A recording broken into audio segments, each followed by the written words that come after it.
அஸ்ஸலாமு அலைக்கும் வரஹ்மத்துல்லாஹி தஆலா வபரகாத்துஹு.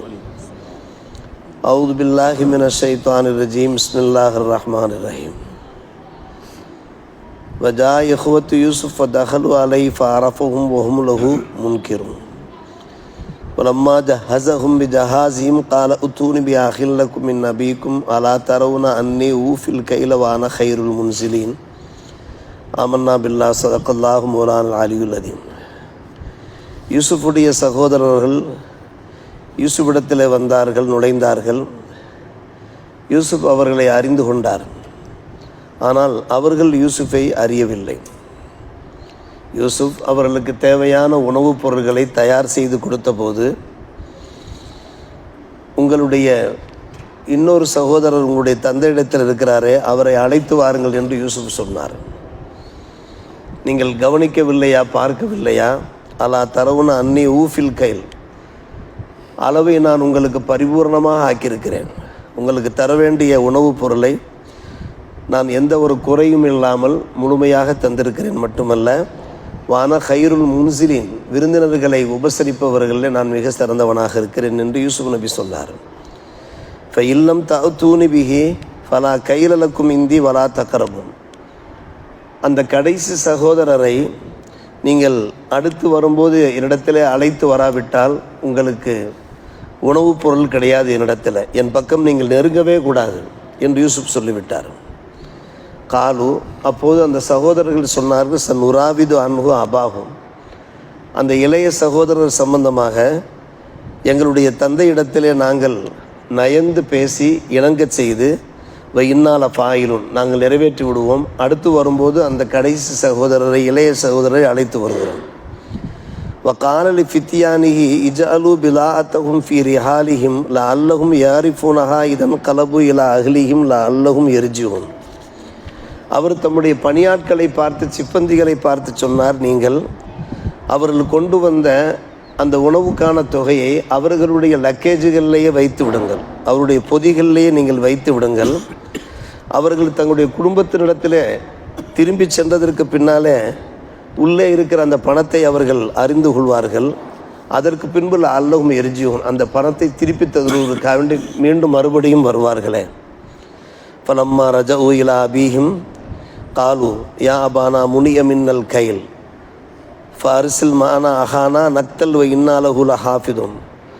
அந்த சகோதரர்கள், 10 சகோதரர்கள் தங்களுடைய தந்தையிடத்தில் திரும்பிய போது தந்தையை பார்த்து சொன்னார்கள், தந்தையே, எங்களுக்கு நீங்கள் ஒரு சகோதரரை கூட வைத்து கொண்டீர்களே, அந்த சகோதரருக்கான உணவுப் பொருள் எங்களுக்கு தரப்படவில்லை. எனவே அடுத்து நாங்கள் செல்லும்போது உங்களுடைய சகோதரரை நீங்கள் அனுப்பி வைத்தீர்கள் என்றால் இன்னும் நாங்கள் சற்று கூடுதலாக அந்த உணவுப் பொருளை பெற்றுக்கொள்வோம். இன்னாலஹுல ஹாஃபிதுன், நிச்சயமாக நாங்கள் அவரை பாதுகாக்கக்கூடியவர்களாக இருக்கிறோம் என்று சொன்னார்கள் என்று அன்பான சகோதரர்களே, சூரா யூசுப் 12ஆம் அத்தியாயத்தினுடைய 63ஆம் வசனம் இத்தோடு நிறைவடைகிறது. யூசுப் அலைஹிஸ்ஸலாமுடைய சகோதரர்கள், அவர்களுடைய அந்த பிரதேசம் கின்ஆன் என்ற இடத்துல கலீலி ஏரியா, அந்த கலீலி ஏரியாவில் தான் அவர்கள் வாழ்ந்து கொண்டிருக்கிறார்கள். பஞ்சம் அங்கேயும் தலைவிரித்தாடியது. பஞ்ச பிரதேசங்களாக மாறிவிட்டன அவருடைய நாடுகள். யாக்கூப் அலைஹிஸ்ஸலாம் அவர்கள் சொன்னார்கள், உணவு இல்லாமல் நாம் சிரமப்படுகிறோம், நம்முடைய ஊர்களில் மழை பெய்யாமல் நாமும் கஷ்டப்படுகிறோம். எனவே நீங்கள் என்ன செய்யுங்கள், மிஸ்ர் அரசாங்கத்தில், எகிப்து அரசாங்கத்தில் அவர்கள் குறைந்த விலைக்கு உணவுகள் தருகிறார்கள், நீங்கள் சென்று அந்த உணவுகளை வாங்கி வாருங்கள் என்று தம்முடைய கையில் இருந்த பணத்தை கொடுத்து அனுப்புகிறார்கள் யாக்கூப் அலைஹிஸ்ஸலாம். எல்லோருடைய தந்தை யாக்கூப் அலைஹிஸ்ஸலாம். அந்த சகோதரர்கள் வருகிறார்கள், மிஸ்ர் பிரதேசத்திற்கு வந்து விட்டார்கள். வந்தவுடனே அவர்கள் தடுத்து நிறுத்தப்படுகிறார்கள். நீங்கள் எங்கிருந்து வருகிறீர்கள்? கின்ஆன் கலீலி இருந்து வருகிறோம், எங்களுக்கு உணவு தேவை. உடனே யூசுப் நபியிடத்தில் விசாரணைக்கு அழைத்து வரப்படுகிறார்கள். யூசுப் அலைஹிஸ்ஸலாம் அவர்கள் அரியாசனத்தில் அமர்ந்திருக்கிறார்கள், அந்த அரசாங்க உடையோடு அணிந்திருக்கிறார்கள். எனவே அவர்களை இந்த சகோதரர்களால் தம்முடைய சகோதரர் தான் என்று கண்டுபிடிக்க முடியவில்லை. காரணம், அவருடைய தோற்றமே மாறி போய்விட்டது. இன்னும் சொல்லப்போனால் 40 ஆண்டுகளுக்கு பின்னாலே சந்திக்கிறார்கள். யூசுப் அலைஹிஸ்ஸலாம் அவர்களை பிரிந்து 40 ஆண்டுகள் கடந்தோடி விட்டன. யூசுப் நபி தங்களுடைய சகோதரர்களை புரிந்து கொண்டார். ஆனால் யூசுஃபை அவர்களால் புரிய முடியவில்லை. அதை அல்லாஹ் கூறுகிறான், அரபகும் பஹும்லகும் முன்கிருன் என்கிறான். யூசுப் அவர்களை அறிந்து கொண்டார், ஆனால் அந்த சகோதரர்கள் யூசுஃபை அறிய முடியவில்லை. கடைசியாக கேட்கிற, என்ன விஷயமா வந்திருக்கிறீர்கள்? எங்களுக்கு உணவுப் பொருள் வேண்டும். எங்களுடைய தந்தை அவர் எங்களை அனுப்பி வைத்திருக்கிறார். எங்களுடைய ஒரே ஒரு சகோதரர் மட்டும் புன்யாமின், அவர் பெயர் புன்யாமின். அந்த புன்யாமின் தான் யூசுஃபோடு கூட பிறந்தவர். 12 சகோதரர்களில் யூசுப் அலைஹிஸ்ஸலாமோடு கூட பிறந்தவர் புன்யாமின். புன்யாமினை மட்டும் தம் கூடவே வைத்திருக்கிறார். இன்னொரு சகோதரர் காட்டுக்கு சென்றவர் காணாமல் போய்விட்டார் என்று சொல்லிவிட்டார். யூசுஃபை பற்றி பேசுகிறார்கள். மொத்தம் நாங்கள் 12 சகோதரர்கள். அந்த 12 சகோதரர்களில் ஒரு சகோதரர், அவரும் இளைய சகோதரர் தான், காட்டுக்கு சென்றவர் காணாமல் போய்விட்டார். எனவே நாங்கள் 10 சகோதரர்கள் வந்திருக்கிறோம், எங்களுக்கு நீங்கள் உணவு தாருங்கள், எங்களுடைய கைகளில் உள்ள பணத்தை நீங்கள் பெற்றுக்கொள்ளுங்கள் என்று கூறுகிறார்கள். யூசுப் அலைஹிஸ்ஸலாம் அவர்கள் தங்களை அவர்கள் இனம் காட்டிக்கொள்ளவில்லை. என்ன செய்கிறார்கள்? வலம்மா ஜஹஸஹும் பி ஜஹாஸிஹிம் என்று அல்லாஹ் சொல்லுகிறான். அவர்களுக்கு தேவையான உணவுப் பொருளெல்லாம் தயார் செய்கிறார். உணவுப் பொருள் மற்ற எல்லா பொருளும் தயார் செய்கிறார். ஒரு பொதிகளாக மாற்று, லக்கேஜுகளாக மாற்று. அந்த நேரத்தில் அவர்கள் எப்படி உணவுப் பொருள் கொடுத்தார்கள் என்றால், ஒரு ஒட்டகை சுமக்கின்ற பொதி, ஒரு ஒட்டகை பொதி அளவுக்கு 60 சாகுகள் என்பார்கள், மரக்கால்கள் என்பார்கள், அரபு நாட்டு மரக்கால்கள். 117 கிலோ தானியங்கள் வரும். 60 சாகுகள் என்பது அரபியில் 117 கிலோ. அப்படியானால் ஒவ்வொருவருக்கும் 117 கிலோ உணவுகள் கொடுக்கிறார்கள். அதாவது ஒரு ஒட்டகை சுமக்கின்ற அளவுக்கு உண்டான ஒரு பொதி, பொதி என்பார்கள் தமிழில். சொல்லிவிட்டார்கள், யார் இங்கே வருகிறீர்களோ அவர்களுக்கு மட்டும்தான் உணவுப் பொருள். நீங்கள் ஒரு சகோதரரை நீங்கள் வைத்துவிட்டு உங்களுடைய தந்தையிடத்தில் வைத்துவிட்டு வந்தீர்கள் அல்லவா, அடுத்து நீங்கள் வரும்போது என்ன செய்ய வேண்டும்? அவரையும் அழைத்து வரணும். கூட பிறந்த ஒரே ரத்தம் அல்லவா, பார்க்க வேண்டும் என்கிற ஆசை, ஆவல் அவர்களுக்கு இருக்குமா இல்லையா? தங்களுடைய தந்தையையும் காண வேண்டும் என்கின்ற ஆவல் என்றால் பேராவல். 40 ஆண்டுகள் ஆகிவிட்டன தந்தையை பிரிந்த தனையனுக்கு. எனவே அவர்களுக்கு அந்த கவலை இருக்கிறது. ஆனால் அல்லாஹுடைய நாட்டப்பிரகாரம் ஒவ்வொரு காரியம் நடைபெற்று கொண்டிருக்கிறது. நீங்கள் அடுத்து வரும்போது அந்த சகோதரரை அழைத்து வராவிட்டால் என் பக்கத்திலே வரக்கூடாது. வரா தக்கரபூனி என்கிறார்கள், குரானிலே கூறப்பட்டிருக்கிறது. நீங்கள் என் பக்கத்திலே வரக்கூடாது. தம்முடைய அந்த அன்பை, ஆசையை அப்படியே வெளிப்படுத்துகிறார்கள் யூசுப் அலைஹிஸ்ஸலாத்து வஸ்ஸலாம் அவர்கள். சரி, நாங்கள் எங்களுடைய தந்தையிடத்தில் சென்று நயந்து பேசி அவர்களிடத்தில் இணங்க செய்து அடுத்து வரும்போது நாங்கள் சகோதரரை அழைத்து வந்து விடுகிறோம் என்று அவர்கள் வாக்களிக்கிறார்கள் சகோதரர்கள்.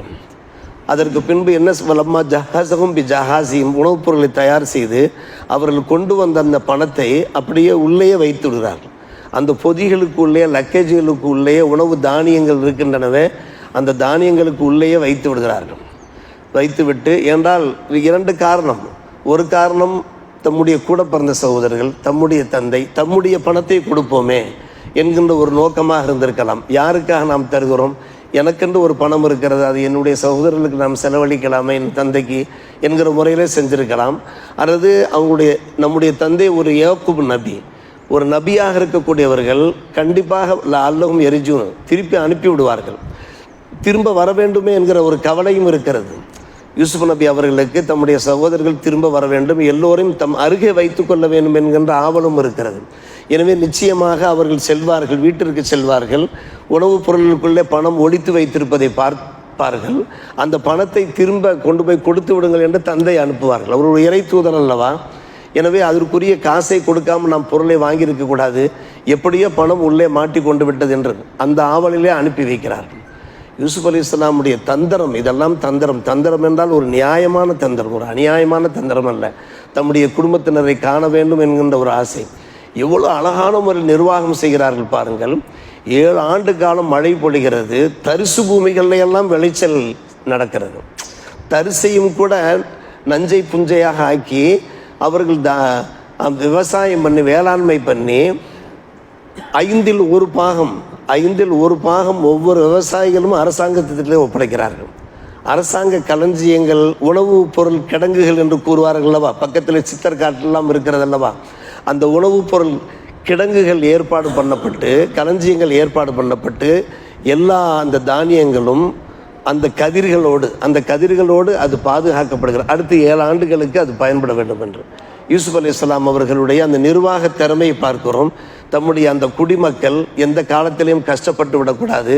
தங்கள் மக்கள் மட்டுமன்று அந்நிய பிரதேசங்களிலிருந்து வரக்கூடியவர்களுக்கும் நாம் தந்து உதவ வேண்டும் என்கின்ற அந்த உணர்வுகள் ஒரு நபி. இதில் ஒரு முக்கியமான விஷயம் என்னவென்றால், அன்பு சகோதரர்களே, பெரியவர்களே, ஒரு பக்கம் இவர்கள் மிக பிரமாதமான முறையிலே கவர்மெண்ட்டில் வேலை செய்து கொண்டிருக்கிறார்கள். உணவுத்துறை அமைச்சராக, அதாவது உணவு வழங்குதுறை அமைச்சராக, வழங்குதுறை அமைச்சர் என்று சொல்வார்கள், வேலை செய்து கொண்டிருக்கிறார்கள். மறுபக்கம் நபித்துவ பணிகளையும் ஈடுபடுகிறார்கள்.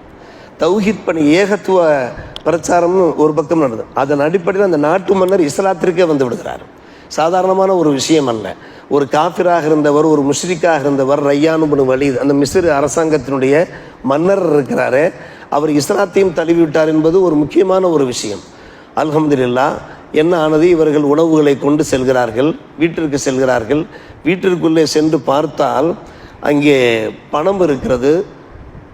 சொல்லுகிறார்கள், எங்கள் அருமை தந்தை அவர்களே, நாங்கள் சென்றிருந்தோம், அங்கே இருக்கக்கூடிய அந்த உணவுத்துறை அமைச்சர் பாருங்கள் எவ்வளவு நம்பிக்கையான முறையில் நடந்து கொண்டிருக்கிறார். அவர் நமக்கு தர வேண்டிய அந்த உணவுப் பொருட்களை மிகவும் முழுமையான முறையில் தந்திருக்கிறார் என்று சொன்னபோது, பின்பு அந்த பொதிகளை திறந்து பார்க்கிற போது பணம் அங்கே ஒளித்து வைத்திருப்பதை பார்க்கிற போது, இவ்வளவு நல்ல ஒரு மனிதர், அடுத்து நாங்கள் செல்வதாக இருந்தால் புன்யாமீனையும் அழைத்து வர வேண்டும் என்று கட்டளை பிறப்பித்திருக்கிற காரணத்தினால தாங்கள் அடுத்து புன்யாமீனையும் அனுப்பி வைக்க வேண்டும் என்று கேட்டுக்கொண்டதற்கானங்க யாக்கூப் அலைஹிஸ்ஸலாம் அவர்கள் மிகவும் கவலைப்படுகிறார்கள். ஏற்கனவே நான் ஒரு மகனை இழந்து தவிக்கிறேன். அவர்கள் தவிப்பு என்றால், ஒரு மகனை இழந்த அந்த தவிப்பில் கண்களிலிருந்து கண்ணீர் அருவியாக கொட்டி கொண்டிருக்குமாம். தஃப்சீர்களில் தம்முடைய யூசுப் நபியினுடைய பிரிவாற்றாமையை நினைத்து நினைத்து நினைத்து அதனால் கண்கள் ஒளியே போய்விட்டது.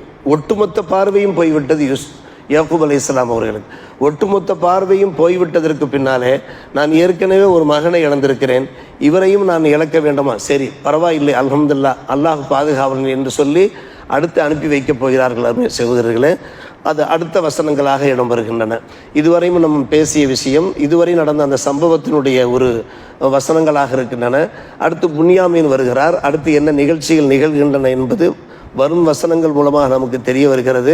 முக்கியமாக நாம் கவனிக்க வேண்டிய விஷயம், நாம் எப்படிப்பட்ட ஒரு அலுவல்களில் ஈடுபட்டோம் என்றாலும், நம்முடைய தொழில்துறையிலே, குடும்ப வாழ்க்கையில், பொதுநல பணிகளில் இருப்பினாலும் தாவத் பணி என்பது முக்கியமாக இருக்க வேண்டும். நம் மூலமாக அல்லாஹ் யாருக்காவது ஒரு ஹிதாயத்து செய்ய வாய்ப்பு இருக்கிறது.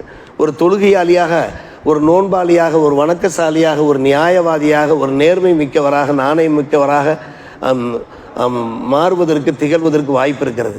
எனவே யாராவது ஏதாவது தப்புக்கள் செய்கிற போது, தில்லுமுள்ளுகள் பண்ணுகிற போது நம்முடைய இஸ்லாமிய மார்க்கத்தை எடுத்து சொல்லப்போனால் தாவத் பணிகளையும் ஈடுபடலாம். ஏகத்துவத்தினுடைய மகத்துவம் என்ன, படைத்த ரப்பனுடைய மகத்துவம் என்ன, இதையெல்லாம் எடுத்து சொல்ல வேண்டிய கடமை ஒவ்வொரு முஸ்லிமுக்கும் இருக்கிறது என்கிற நல்ல உபதேசங்கள் இதில் கிடைக்கின்றன.